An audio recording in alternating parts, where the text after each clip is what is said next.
दोस्तों आज की इस वीडियो में हम बात करने वाले हैं मोनाको देश के बारे में, जो कि एक बेहद ही खूबसूरत देश है। और दोस्तों मोनाको देश इतना छोटा देश है कि आप इसके एक कोने से लेकर दूसरे कोने तक मात्र 56 मिनट में पैदल चलकर पहुंच सकते हैं। दोस्तों मोनाको देश भले ही एक छोटा सा देश है, लेकिन इसकी गिनती दुनिया के सबसे समृद्ध देशों में होती है। दोस्तों स्वागत है आप सभी का आपके अपने YouTube चैनल WT हिंदी पर। वेस्टर्न यूरोप में स्थित आजाद मोनाको देश दुनिया का सबसे छोटा आजाद देश है। और वहीं इसके कुल क्षेत्रफल की बात की जाए तो इसका कुल क्षेत्रफल महज 2 वर्ग किलोमीटर है।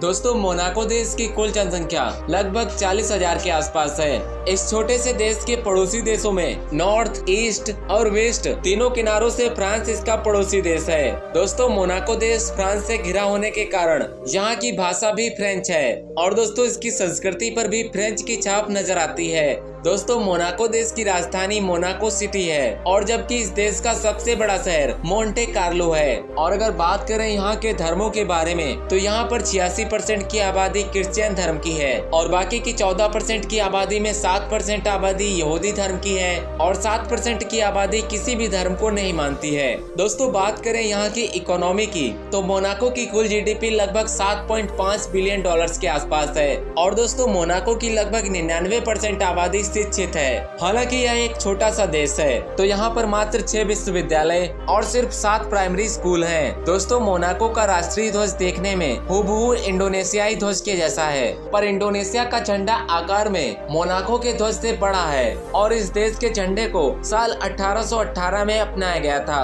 और दोस्तों मोनाको एक टैक्स हिडन देश है। आपको जानकर हैरानी होगी कि यहाँ पर किसी भी नागरिक को कोई भी टैक्स नहीं देना होता है और इसी वजह से मोनाको के लोगों को आर्थिक दृष्टि से देखा जाए तो हर एक व्यक्ति करोड़पति है। दोस्तों मोनाको की गिनती दुनिया के सबसे सुरक्षित देशों में की जाती है। और दोस्तों मोनाको देश पूरी तरह से पथरीली जमीन पर बसा हुआ है और ये पूर्ण रूप से एक शहरी देश है। जाहिर सी बात है जहाँ पर गांव नहीं होंगे वहाँ पर खेती भी नहीं होती होगी। यही कारण है कि यह देश अपने जरूरी खाने पीने के सामान को दूसरे देशों से मंगवाता रहता है। और इतना ही नहीं, इस देश की अपनी कोई भी सेना भी नहीं है। इसी वजह से इस देश की सुरक्षा की जिम्मेदारी फ्रांसीसी सरकार के हाथों में है। दोस्तों मोनाको की जनसंख्या तकरीबन 40,000 के आसपास है, लेकिन आपको यह बात जानकर हैरानी होगी कि इस देश में फ्रांस और इटली से प्रतिदिन 50,000 लोग नौकरी करने के लिए आते हैं। दोस्तों मोनाको देश के लोग बहुत ही खुश मिजाज होते हैं और साथ ही साथ अपने कल्चर और अपनों से बड़ों का बहुत ही ध्यान रखते हैं। और दोस्तों यहाँ पर लगभग हर साल 15 लाख के करीब टूरिस्ट घूमने के लिए आते हैं। तो दोस्तों ये था मोनाको देश। कैसा लगा आपको ये देश हमें कमेंट करके जरूर बताएं और साथ ही साथ हमारी इस वीडियो को अपने दोस्तों और रिश्तेदारों के साथ जरूर शेयर करें। तो मिलते हैं एक नई वीडियो में एक नई जगह के साथ।